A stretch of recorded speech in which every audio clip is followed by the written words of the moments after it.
Un avion de transport régional est en difficulté. Arrête-toi! Arrête-toi! L'équipage s'est retrouvé sans solution. On va basculer! Pourquoi n'a-t-il pas pu s'arrêter? Un témoin filme le drame. Ne piétinez pas. On a découvert des fragments en acier, mais tout le reste avait brûlé. Faut-il incriminer une substance mystérieuse? Je crois qu'on tient notre explication.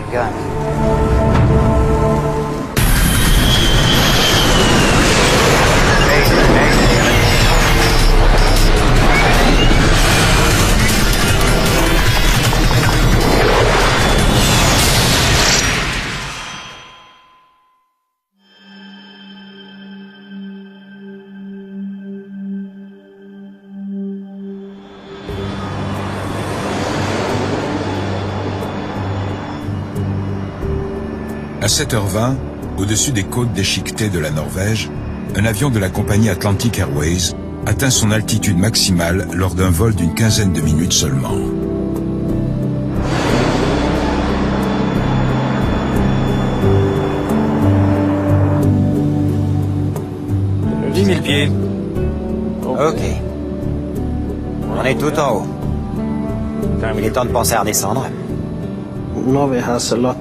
En Norvège, il y a beaucoup de montagnes aux flancs escarpés et de fjords profonds. Si on se déplace en voiture ou en bateau, les trajets peuvent prendre des heures, voire des jours. Alors qu'en avion, 15 à 20 minutes suffisent pour parcourir des régions entières. Ce matin-là, une compagnie pétrolière a affrété l'avion pour transporter ses employés sur leur lieu de travail, et les premiers sont montés à l'aéroport de Sola-Stavanger.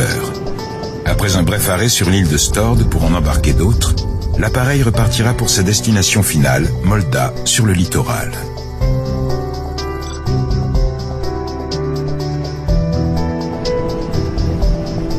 Pour Thor Arne Johannessen, c'est un vol comme les autres.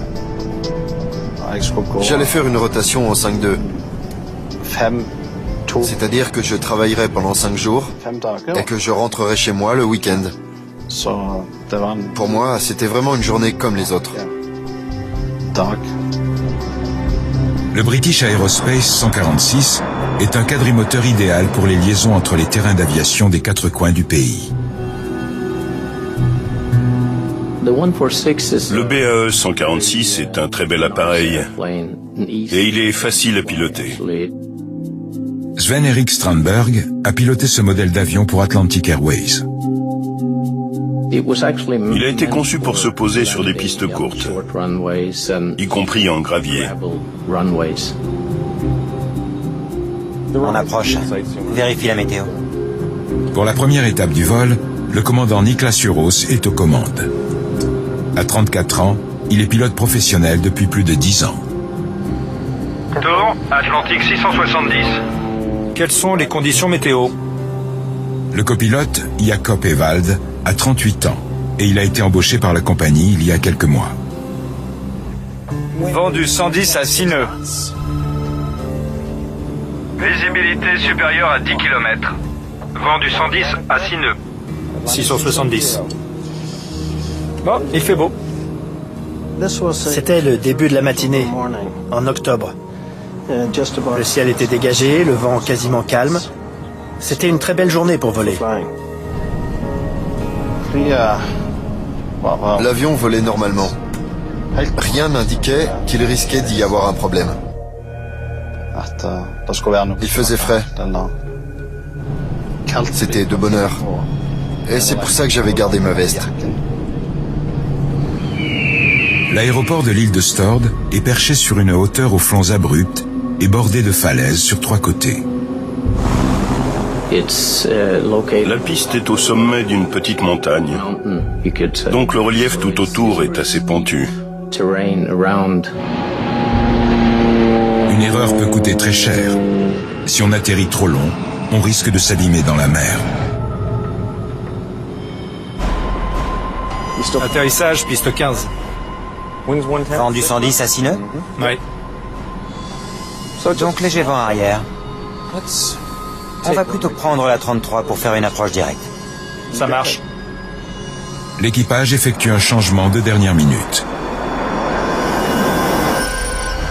Il va se poser sur l'unique piste du petit aéroport en arrivant par le sud, la 33, au lieu de faire le tour pour se présenter par le nord, piste 15.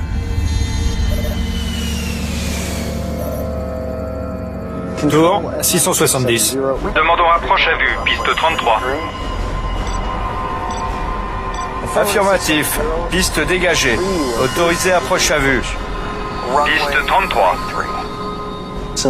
Comme l'avion arrivait du sud, un atterrissage direct face au nord-ouest était plus pratique. Grâce à cette approche directe, le BAE 146 sera à terre dans moins de 5 minutes. Vitesse d'atterrissage? 112 nœuds. Débute alors la phase du vol qui demande le plus de travail à l'équipage. Vitesse en finale. Il faut simultanément réduire l'altitude et la vitesse. Réglé. Voler à 20. Et préparer l'atterrissage. Volet à 20. On sort les volets et le train d'atterrissage. Sors le train. Train. Sorti. Plein volet. Plein volet. L'avion n'est plus qu'à 1 minute de la piste.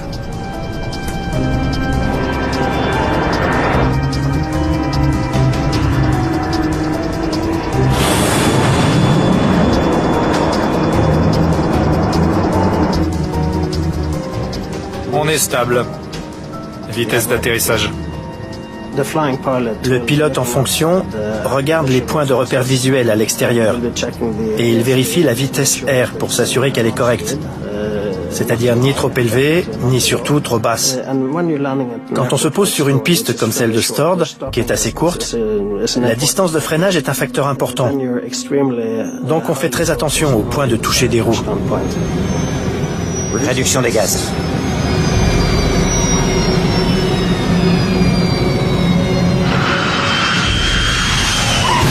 L'avion touche la piste à 7h32.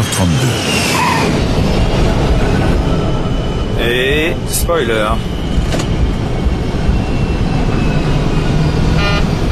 Pas de spoiler. J'ai remarqué qu'il se passait quelque chose d'anormal. Freinage max. Pourquoi on ne ralentit pas? C'était comme quand on roule en voiture sur du verglas et qu'on freine. Ça ne sert à rien.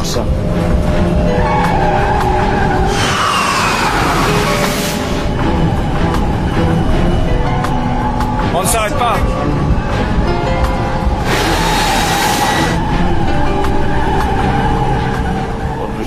On s'est rendu compte que l'avion ne freinait pas, qu'il roulait vraiment vite.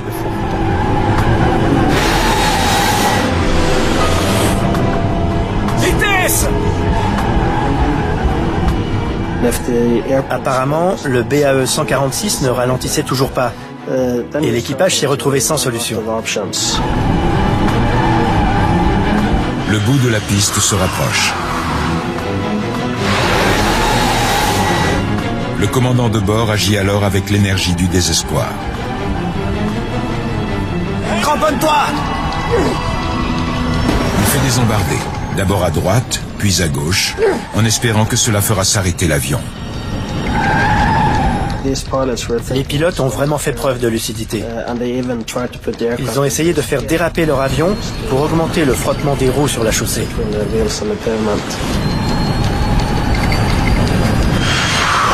Arrête-toi!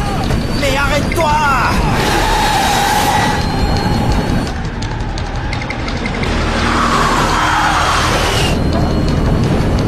On va basculer!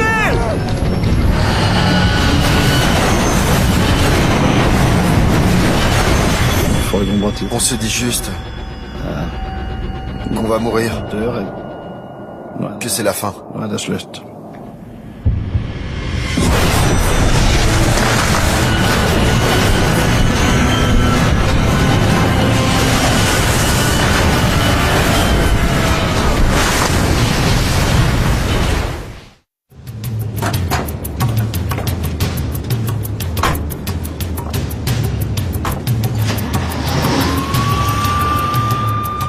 Les pompiers sont intervenus aussitôt.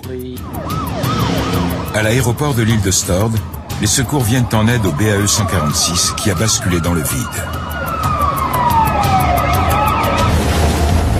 Les pilotes sont indemnes, mais un incendie ravage le flanc droit de leur appareil. Ça va? Ouais.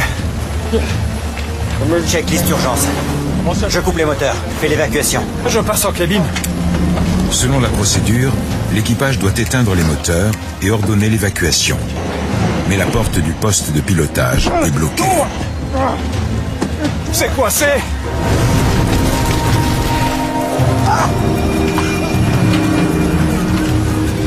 Il faut qu'on sorte. Tout de suite. Je n'avais qu'une idée en tête. Sortir de l'avion. Mais c'est quasiment mission impossible. Les sorties de secours avant sont bloquées et il est difficile de remonter le couloir central jusqu'à la porte arrière. Les passagers ont presque dû faire de la varap. Ils se sont servis des sièges et des appuis-têtes pour se hisser jusqu'au fond de l'avion et atteindre cette porte. Autre problème pour les pilotes, un des 4 moteurs refuse de s'éteindre. C'est coincé. Le 2 ne s'arrête pas. À l'arrière du moteur, la température est évidemment très élevée. Et à l'avant, il y a l'admission, qui aspire l'air pour qu'il soit compressé. Donc tout le périmètre autour du réacteur est une zone à risque.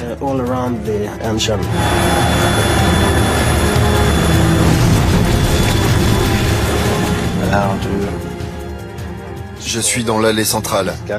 J'entends le réacteur et je suis sûr que je vais mourir si je sors derrière le moteur. Moins d'1 minute après un atterrissage qui semblait tout ce qu'il y avait de plus routinier, les 16 personnes à bord du BAE 146 sont en danger de mort.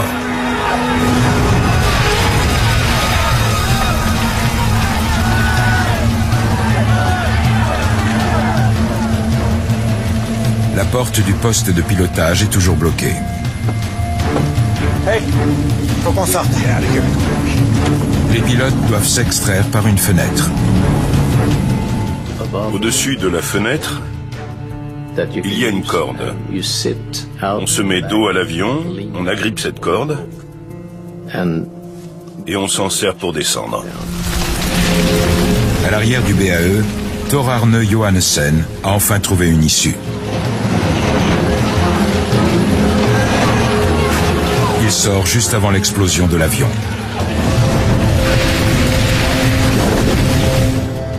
L'intérieur a été ravagé par les flammes.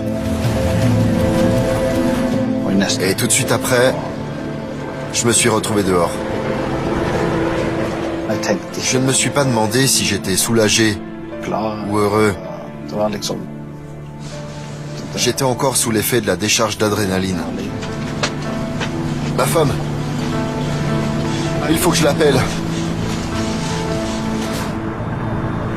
Un habitant des environs filme la scène au moment où le carburant s'enflamme. Les pompiers vont lutter pendant près de 2 heures avant de maîtriser le sinistre. Ils ont dû rester sur la piste pour asperger l'avion d'eau et de mousse carbonique. Mais ils avaient du mal à l'atteindre. Finalement, ils extraient 4 morts de l'épave.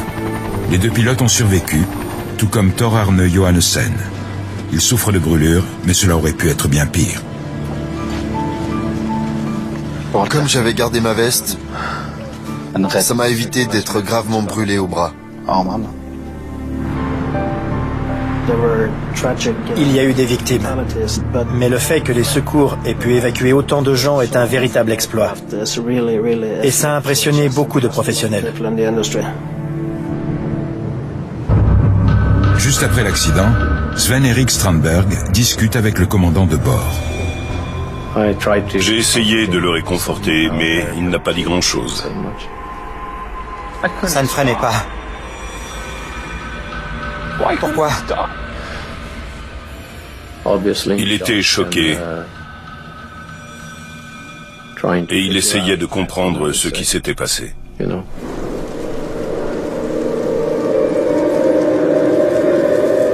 Quelques heures après le drame, la SHT, l'équivalent norvégien du BEA, arrive sur les lieux. Ne piétinez pas. On savait seulement que l'avion avait dérapé en dehors de la piste, qu'il avait pris feu et qu'il y avait eu des morts. Donc il s'était passé quelque chose de grave. À ce stade, les enquêteurs n'ont qu'une seule certitude. Cet avion n'avait pas réussi à stopper. Donc la question était simple. Pourquoi n'a-t-il pas pu s'arrêter ? En revanche, y répondre s'annonce difficile, car appuyer sur une pédale est loin d'être la seule façon de freiner. Et les forces aérodynamiques, les conditions atmosphériques et divers systèmes mécaniques entrent en ligne de compte. Les preuves devraient faire l'objet d'une analyse technique approfondie pour qu'on puisse en tirer des conclusions significatives. Le BAE 146 s'est arrêté le nez pointé vers le sol, à flanc de falaise. De toute évidence, ça avait été une catastrophe. Très vite, il s'avère que l'épave ne livrera que peu d'indices. La majeure partie de l'avion a été détruite par l'incendie qui a suivi l'accident. Il ne restait quasiment rien à part de l'aluminium fondu. On a découvert des fragments en acier, quelques boulons et quelques tiges, mais tout le reste avait brûlé. Aussitôt, la pression se fait sentir sur la SHT pour déterminer la cause du drame. En effet, le BAE 146 est l'appareil idéal pour les conditions de vol difficiles qui règnent souvent en Norvège. Mais s'il souffre d'un vice de conception, tous ceux qui l'utilisent sont peut-être en danger.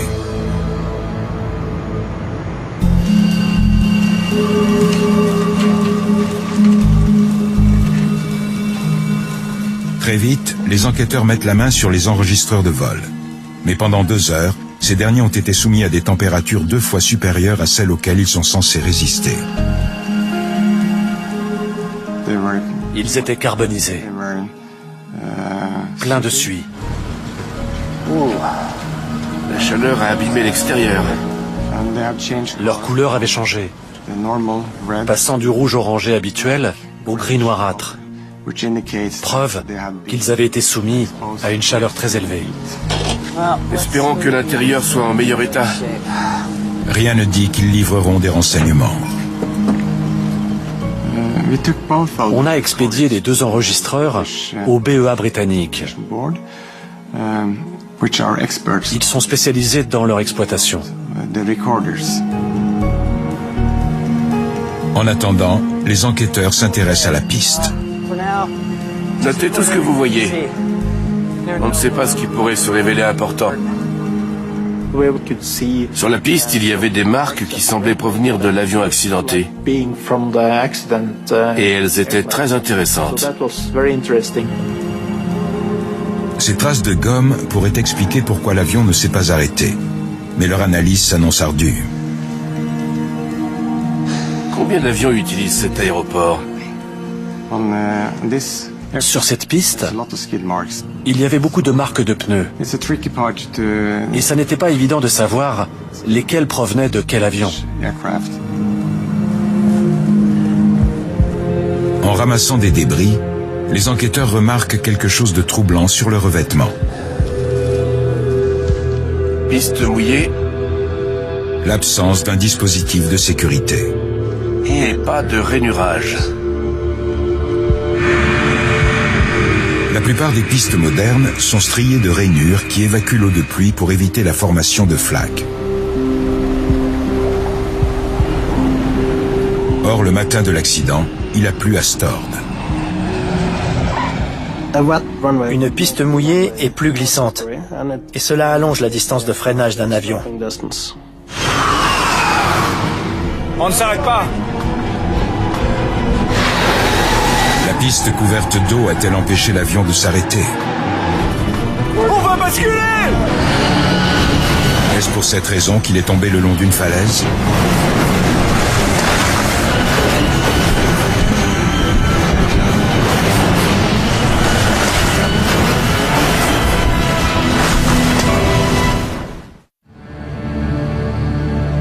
Les contrôleurs aériens du petit aéroport de l'île de Stord ne s'expliquent pas pourquoi le BAE-146 a basculé dans le vide. L'autre avait atterri. Un autre BAE-146 s'est posé au même endroit 25 minutes seulement avant l'accident. Sven-Erik Strandberg était aux commandes. La piste n'était pas si mouillée que ça. Elle était seulement un peu humide. Donc on n'a rien remarqué de spécial. Tout s'est passé sans anicroche. L'hypothèse de la piste gorgée d'eau semble donc être une impasse. Vous pouvez me décrire l'atterrissage? Les enquêteurs découvrent un nouvel indice en interrogeant les pompiers qui ont vu l'avion se poser. Ils sont plusieurs à avoir remarqué des filets de brume s'échapper à l'arrière des ailes après le contact de l'appareil avec le sol.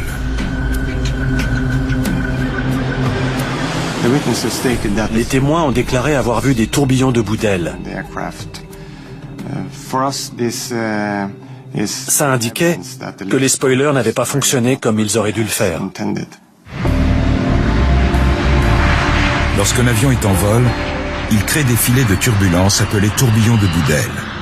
Mais cela se produit uniquement lorsque les ailes créent de la portance. En l'air, on peut voir qu'il se forme une espèce de tire-bouchon à l'arrière des ailes. Les 6 spoilers auraient dû se déployer à l'atterrissage pour éliminer la portance, afin de plaquer l'avion sur le sol et de le ralentir. Dès qu'on sort les spoilers, l'avion s'enfonce dans la piste. Et là, on peut freiner. Les spoilers du BAE-146 sont-ils tombés en panne? Répondre à cette question pourrait s'avérer difficile, car ils ont tous les 6 été détruits dans l'incendie. C'est tout ce qui reste? En fouillant l'épave, on a vu qu'il n'y avait plus de commandes, plus de câbles, plus rien susceptible de nous être utile. Par contre, on arriverait peut-être à faire parler les actionneurs. Coup de chance, ces derniers, qui actionnent les spoilers, ont résisté au sinistre.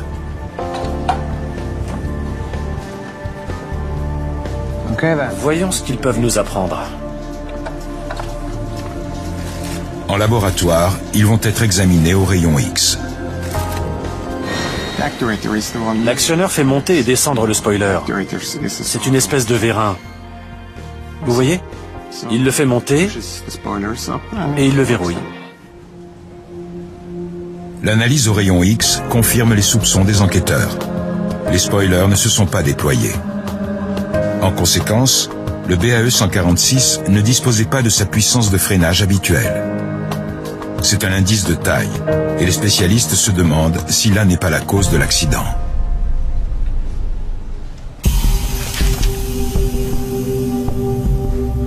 Sans les spoilers, il fallait une piste 40% plus longue. Le BAE-146 peut s'arrêter sans ce dispositif de sécurité que sont les spoilers, mais sur une distance plus longue qu'en temps normal. Quand on se pose sur une piste courte, on calcule la distance minimale requise. La piste mesure combien? Était-elle un peu trop courte pour que l'avion, privé de spoiler, puisse l'emprunter?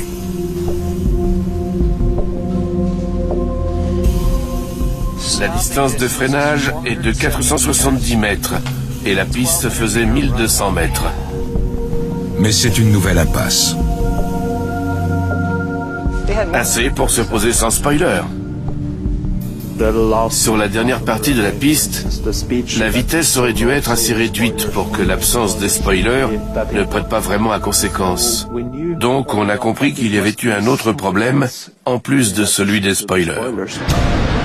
Mais lequel? Le mystère reste entier. Arrête-toi! Arrête-toi! Quel problème supplémentaire s'est produit pour qu'un atterrissage de routine vire au drame? On va basculer!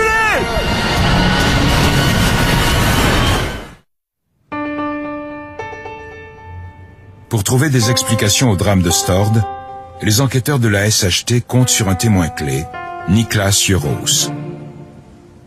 On a essayé de passer en cabine, mais on n'a pas réussi à ouvrir la porte. On ne sait pas pourquoi. Pourtant, on a fait ce qu'on a pu, mais elle ne s'ouvrait pas. Il fait le récit des derniers instants passés dans le poste de pilotage et des efforts désespérés pour ouvrir la porte afin d'aider les passagers à évacuer. Je passe en cabine.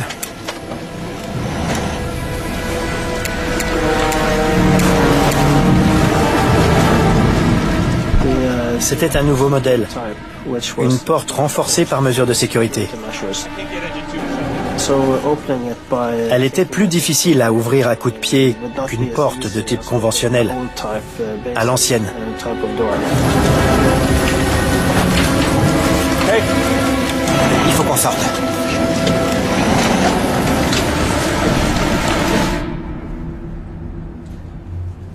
Et maintenant, remontons plus loin dans le temps. Les enquêteurs veulent savoir ce que le commandant de bord faisait avant de perdre le contrôle de son appareil. Que s'est-il passé à l'atterrissage? Eh bien, dès qu'on a touché le sol, j'ai tiré sur la manette des spoilers, mais ça n'a rien fait. Le commandant explique chacune de ses actions.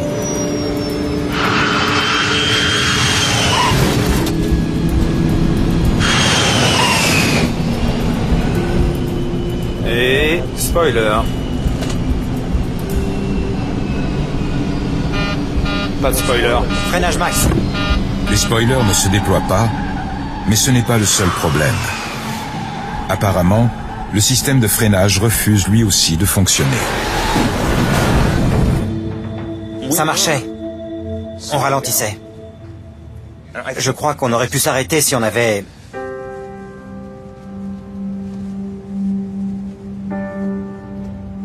Il a manqué quelques mètres. D'accord. Merci, commandant. En discutant avec l'équipage, on a découvert que les freins n'avaient peut-être pas fonctionné. Donc, on s'est intéressé plus en détail à cet équipement. On ne s'arrête pas. Une panne du système de freinage expliquerait pourquoi le BAE 146 a été incapable de s'arrêter.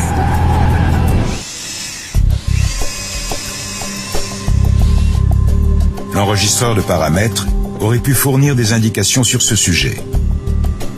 Malheureusement, il a presque entièrement fondu. L'enregistreur de paramètres était d'un modèle relativement ancien. Sa bande magnétique n'avait pas résisté à la chaleur. Il ne restait que 3 tout petits fragments exploitables. Donc on a été déçus. En l'absence de toute preuve concrète, l'enquête sur l'accident du vol RC-670 se retrouve alors au point mort.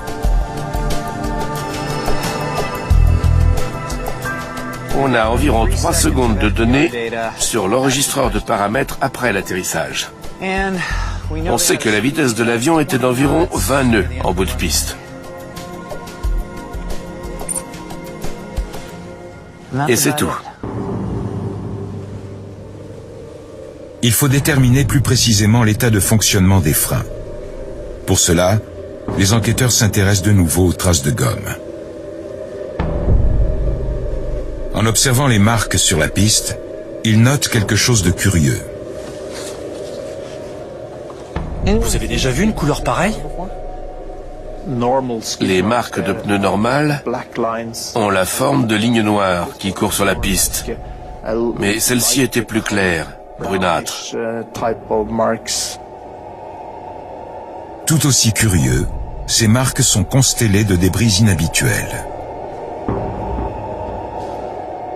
Ça avait l'odeur du caoutchouc et la texture du caoutchouc, sauf que c'était mou et collant. Ces débris semblent provenir des pneus, mais les enquêteurs ne comprennent pas comment la gomme a pu autant se dégrader. Je n'avais encore jamais vu de boulettes de gomme comme ça. Pour moi, c'était une première. Les enquêteurs comptent désormais sur l'enregistreur phonique. Bon, voyons ce que nous avons. Cet appareil, qui enregistre l'environnement acoustique du poste de pilotage, a en effet fourni des données exploitables. 10 000 pieds. Le fabricant a réussi à réparer la mémoire de l'enregistreur et à en extraire les informations qui étaient dans un état impeccable. C'est peut-être la dernière chance d'élucider l'énigme. On approche. Vérifie la météo.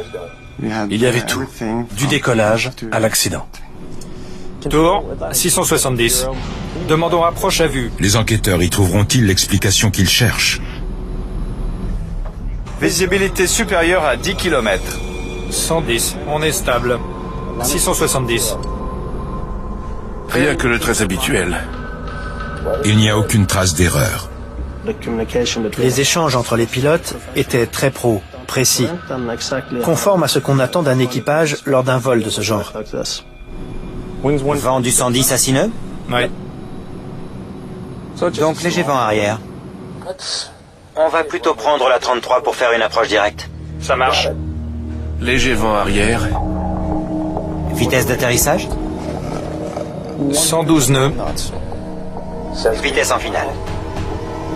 Apparemment, c'était la bonne vitesse. Mais le vent arrière a pu les pousser un peu. Généralement, le vent arrière modifie la distance d'atterrissage. Il l'allonge un peu.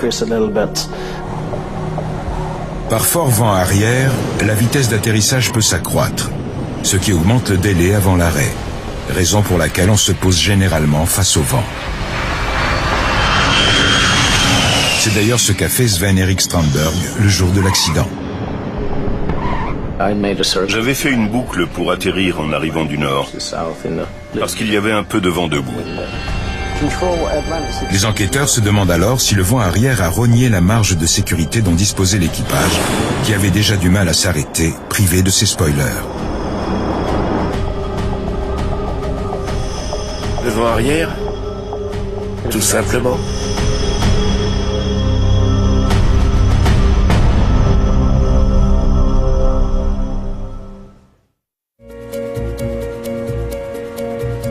En examinant l'historique du modèle British Aerospace 146, la SHT découvre 12 autres sorties de piste à l'atterrissage par vent arrière. Un chiffre qui a de quoi inquiéter.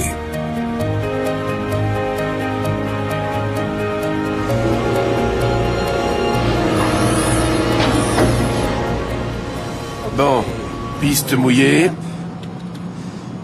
Vent arrière, 6 nœuds.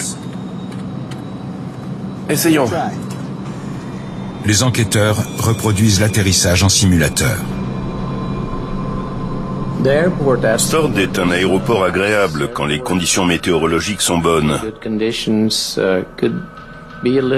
Par contre, il est un peu difficile à négocier sous la pluie et quand le vent souffle de l'ouest. Réduction des gaz. Les conditions météo ont-elles rendu plus difficile le freinage en l'absence de spoiler? Ne sortez pas les spoilers. Frein à pied.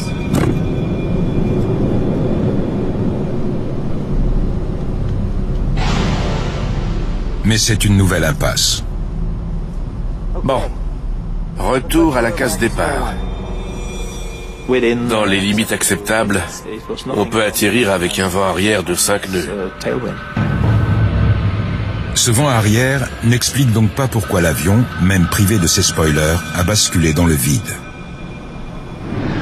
Et les enquêteurs ne comprennent toujours pas ce qui a empêché le vol RC-670 de s'arrêter à temps. On va basculer!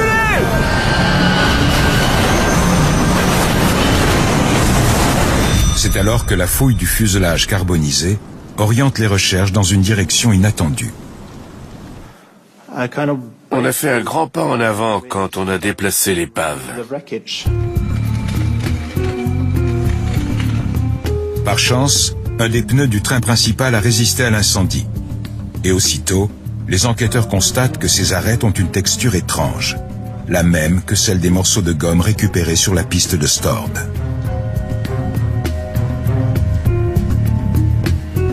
Ça colle aussi. Une partie du pneu intérieur du train principal gauche était aplatie, signe que l'avion avait dérapé sur la piste. On voyait que la gomme avait été soumise à une température très élevée et que la chaleur l'avait transformée. Le fabricant des pneumatiques avance une hypothèse extraordinaire pour expliquer cette étrangeté.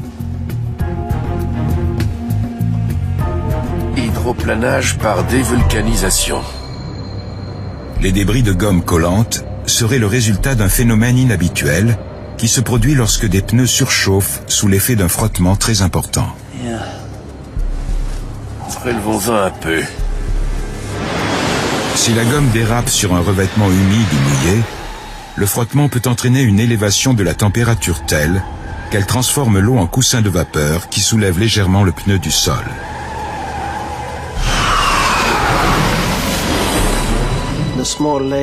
Cette fine couche de vapeur, produite par la gomme, se forme entre les pneus et la piste.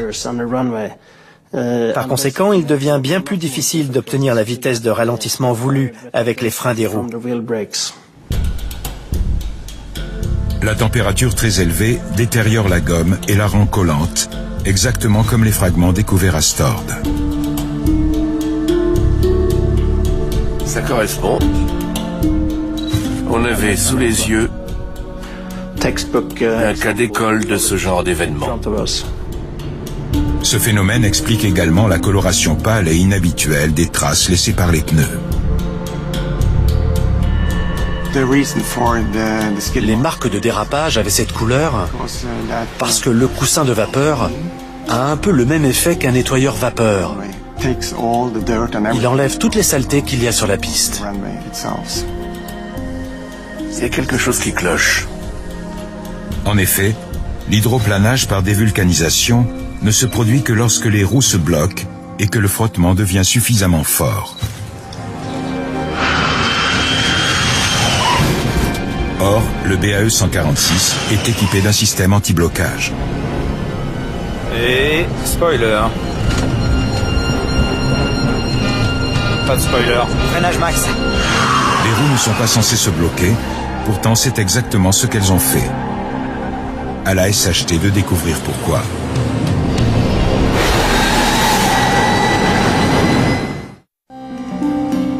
Toujours à la recherche d'une explication, les enquêteurs réécoutent la bande de l'enregistreur phonique. Bon, allez-y. On ne savait pas ce qui s'était passé d'un point de vue mécanique. Donc on a cherché d'autres moyens de comprendre. Vitesse d'atterrissage. Réduction des gaz.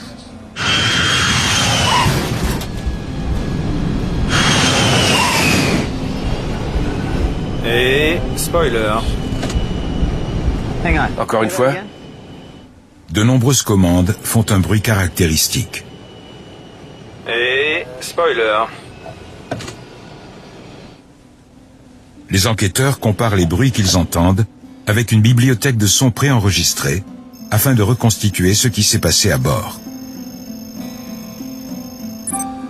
Là, ce clic, c'est la manette des spoilers. La démarche s'avère payante.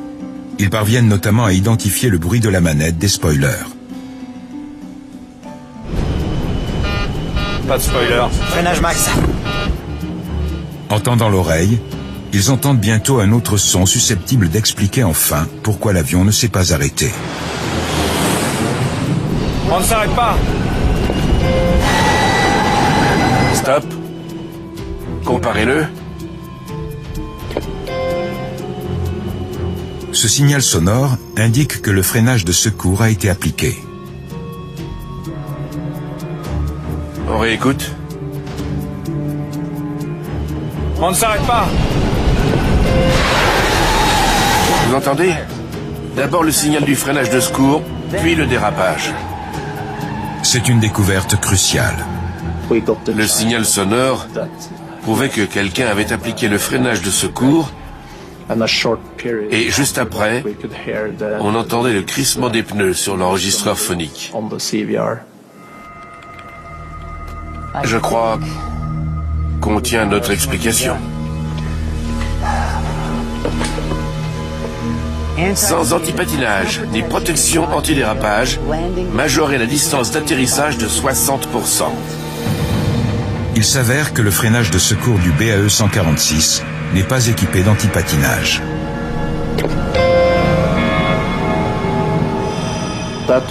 C'était la dernière pièce du puzzle qui expliquait le problème de freinage.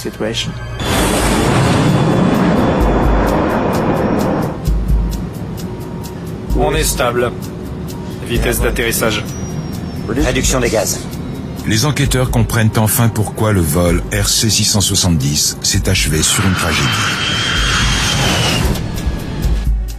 L'avion se pose ici, sur une piste mouillée, et le vent arrière le pousse un peu. Et spoiler. Le commandant actionne les spoilers, mais il ne se déploie pas. Pas de spoiler. Freinage max. Ici, il applique le freinage de secours. On ne s'arrête pas. C'est le coup de grâce. Les roues se bloquent, comme sur une voiture sans ABS. Le sort de l'avion est alors scellé.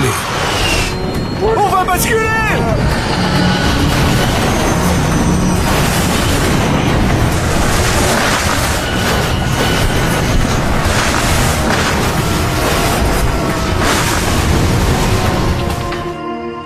La SHT conclut que sur une piste mouillée, sans spoiler et par vent arrière, l'avion se serait arrêté dans les temps si les pilotes n'avaient pas actionné le freinage de secours. On ne s'arrête pas. Mais ils n'avaient aucun moyen de deviner ce qui allait se passer. Ils ne s'étaient jamais entraînés à un scénario aussi improbable. En cas de panne à ce moment crucial, juste après l'atterrissage, si les équipements permettant habituellement de décélérer ne fonctionnent pas, alors automatiquement, presque instinctivement, les pilotes passent au cran supérieur, c'est-à-dire au freinage de secours. Cramponne-toi! Il faut arrêter l'avion et c'est ce qu'ils ont essayé de faire. Sauf que la piste n'était pas assez longue. Dans son rapport final, la SHT recommande d'améliorer la formation pour que les pilotes puissent plus facilement s'arrêter dans des conditions similaires. Elle réclame également des aires de sécurité élargies autour des pistes, surtout dans les aéroports entourés de zones escarpées. Notre objectif, c'est de faire que chaque accident permette d'améliorer un peu plus les normes de sécurité. Depuis l'accident du vol RC-670, des modifications importantes ont été apportées pour que l'atterrissage à Stord soit moins dangereux. La piste est plus longue et elle est parcourue de rainurages pour évacuer l'eau partant de pluie. Elle mesure 50 mètres de plus qu'avant. Donc il y a du positif. Même s'il a fallu attendre qu'il y ait un accident. Le but numéro 1, c'est d'améliorer la sécurité et le second, d'expliquer ce qui s'est passé pour tirer profit de ces défaillances.